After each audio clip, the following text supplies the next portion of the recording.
Scentland. The land of scent.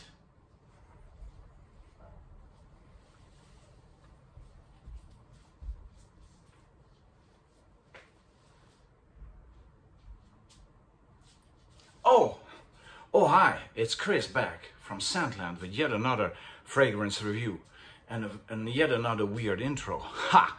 And today it's a rather weird one because we're talking about a summertime Yin-Yang fragrance review. So a summertime Yin-Yang fragrance review. What do I mean by that? Exactly this, summer Yin-Yang fragrance review. Why? Because these two fragrances that I choose yet again to wear this summer 2022 are the total and utter opposite of each other. Not only in color, but in overall smell, the sensation, the moods and the vibes that these two project are totally and utterly the opposite to each other. And therefore, today, it's a Yin-Yang fragrance review. I'm so creative, am I? Well, I mentioned that I used this, both of them for a number of years. This one since 1996. Wow, it's a long time, baby. 1996 was the first year when it came out, actually, and I use it ever since, and it always returns almost every year into my rotation. I put it in the fridge, cool it down, spray it on in the morning. 8 sprays, Lacoste Booster. Just performs with its fantastic eucalyptus mint sensation. It burns your nostrils, it burns your skin, and it lifts your spirits. It boosts you. So the name is an absolute spot-on marketing booster, Lacoste Booster for the summertime, for the high heat, for the very humid weather. It is the best that you can get, because in the morning, if you take this out of the fridge, you spray it on again, a good few sprays, you feel like you took a shower in ice cold water, okay? And you can reapply during the day, and you're in the office or any workplace that you are at.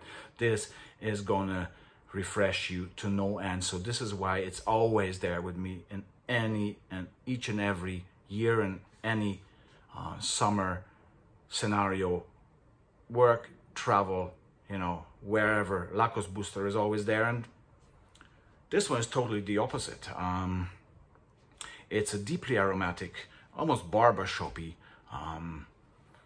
patchouli, lavender, sage, heavy fragrance, okay? Zino Davidoff, released in 1986, so a decade earlier, and it smells very much like a child of its time, because it's a dark fragrance, it's deeply aromatic, but at the same time, probably due to the fantastic use of lavender here with the patchouli, with some rose as well, and Brazilian rose wood as well here, makes this still, despite all its deep and dark facets, it makes it still feel refreshing in some shape or form, okay? It gives me a boost of sophisticated energy, this one, even during the day, even in heat. It's very much like when I smoke cigars. I like to smoke cigars in summer. I don't like them inside in the winter.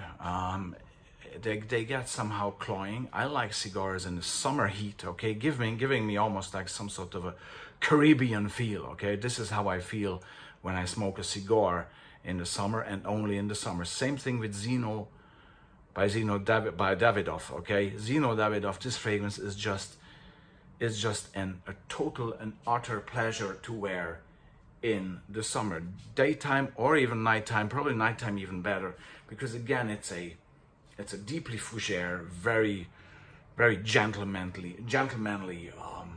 very sophisticated fragrance that just gives you an utter sensation of luxury and well-being and just a good life. You know, Davidoff had a fragrance called Good Life a few years after this. But this to me is good life, or means good life in its meaning as well, because it really projects something that Zino Davidoff, the founder of the brand, stood for: classy, elegant, pure and utter sophistication. So this is how these two fragrances, Lacoste Booster and Zino Davidoff, are able to function in the summer, even along with each other. You know, maybe this comes on in the morning and this finishes the day in the evening, or, you know, probably even the other way around. Totally versatile, both with great performance, both with great personality to them. And of course, I have other fragrances in the rotation for this summer as well, and each and every summer, like Versace L'Homme, for example, or this summer, Dolce & Gabbana Light Blue Italian Love, which I totally adore, and I'm going to review as well. And I'm going to review Zino Davidoff as well. I reviewed Lacoste already before, okay? So I like to keep it versatile in the summer. I like to keep it interesting. And I like to experiment as well. This is how I came originally to wear Zino Davidoff in 2010 in the summer, and I really liked it. And it returns to the rotation this year again. And there's the yin and yang. You know, don't stick to weird or strange ideas that a summer fragrance should always be aquatic smelling or citrus smelling. It's not necessarily true.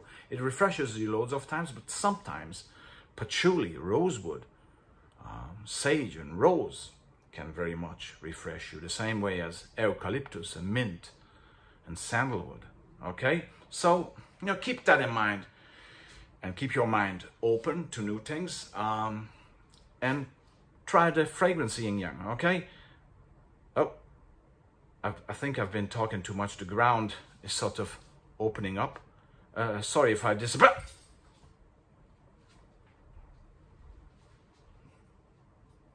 Oh, scentless!